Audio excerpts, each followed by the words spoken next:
welcome back to DCK Without the I. We discuss real life issues and real talk. Remember, the truth hurts. So if you can't take the truth, please don't tune in. We would also like to give a special thank you to everyone who tuned in to our first episode. We appreciate the comments, the suggestions, and also your topics.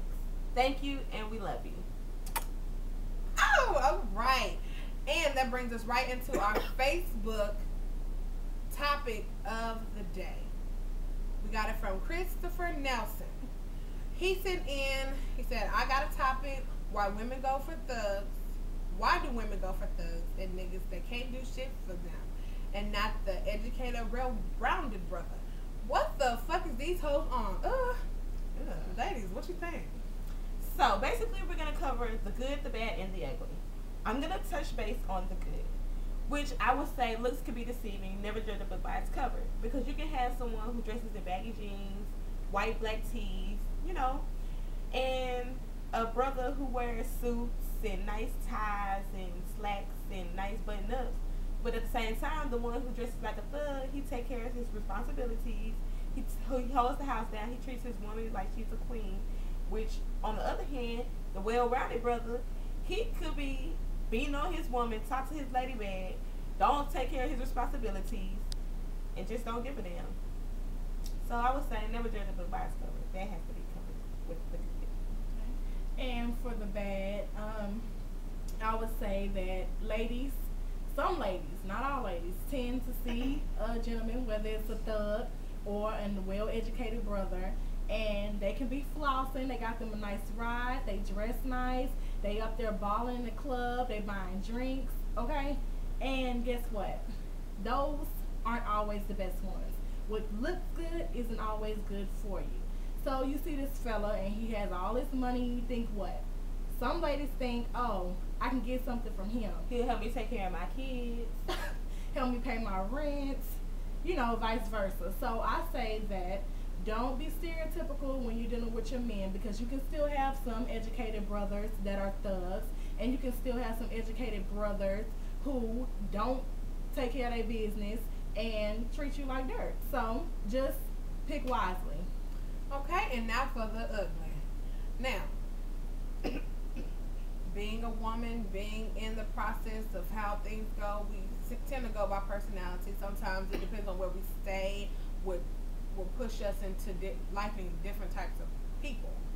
Like for myself, for us, you know, we're kind of from the suburbs, so of course we're going to like the well-rounded, educated guys who are very smart. Not to say that the stereotypical hood nigga is not smart, however, but that's how we perceive it, as okay, they have a good job, they're going to do this, rather than somebody who's on the street. But for my own personal take, I started off wanting to get a square. I love the square, cute, you know, didn't know too much, kind of shy to himself type person. Then that song came out, She Want a Hood Nigga, and I was wait a minute, hood nigga. I never thought about going to the south side, going to Carol's, or, you know, our little spots over there, and trying to find something that was a little different from what I was used to. So I get over there, and baby, I found the roughest, toughest hood, dope, dealing, slabs, syrup, all this jazz. And baby, it was ugly. It was not a good thing for me. I just couldn't do it anymore. So I had to transition back to what I knew, and that's what ended up happening. So it just depends on the person, where she come from, what she wants. There's even people who are from the hood who just are not interested in having that type of person because they've been around those type of people for so long. Right. So they want to come and find somebody who's different from that type of lifestyle that they are in. Right. So don't judge books by their covers, like Clarissa said, and don't settle. Look for something that you're interested in, whether it's that thug brother or the educated brother. Yes. And also remember, once a good girl goes bad, Oh, another thing.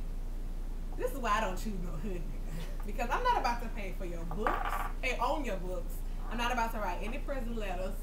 I'm not about to take care of your kids while you got 5 to 10 doing something that you weren't supposed to. Usually, the typical educated, well-rounded are not doing those things. They may smoke a little dope because they're in college, because that's what. Okay, maybe that's close to it. but being real, you know. But what I'm basically, saying. yeah. Yeah. Good job. Good job. We basically touched topic. What we basically said is a woman just doesn't go and say, "Oh, he's a thug. I like him." She has to get to know his personality, because clearly we're not gonna want a man who hits us, beats us, treats us like we ain't shit, basically. Exactly. So you can't just say, "Okay, he's suited up. Oh, he gonna treat me nice. He gonna do this for me," because clearly, baby, it could be the total opposite. So by that being said, is we want a man who could treat us right, treat us like we deserve to be treated. And hopefully every woman out there will like the same thing for herself. And stop going for the guys who look like they have a lot of money, even though that impresses us all. But guess what? He has bills just like us. He has to pay to keep up his car, his clothes, and throwing the money in the club to look like the big baller. So, Balling. It's called stunning. Yes, That's and for another Chris topic. Nelson, for Christopher Nelson, all I can send out for you is just be yourself. patient. God has someone out there for you. It can be the person that you least expect. And never change who you are for Right. anyone. right, yeah. Okay. That's all, ladies. And at that note, we're going to end that. And remember, please send in your topics. We are definitely going to use them with our episodes that we show. And also remember, you can leave email, which if you would like to be a caller or a guest, and we'll get with you. We'll leave you our numbers. We'll talk to you. We can have conversations about trying to get you onto the show or through telephone. Okay, and remember the email address is dckinteractive@hotmail.com. That's dckinteractive@hotmail.com. Thank you, and thank you.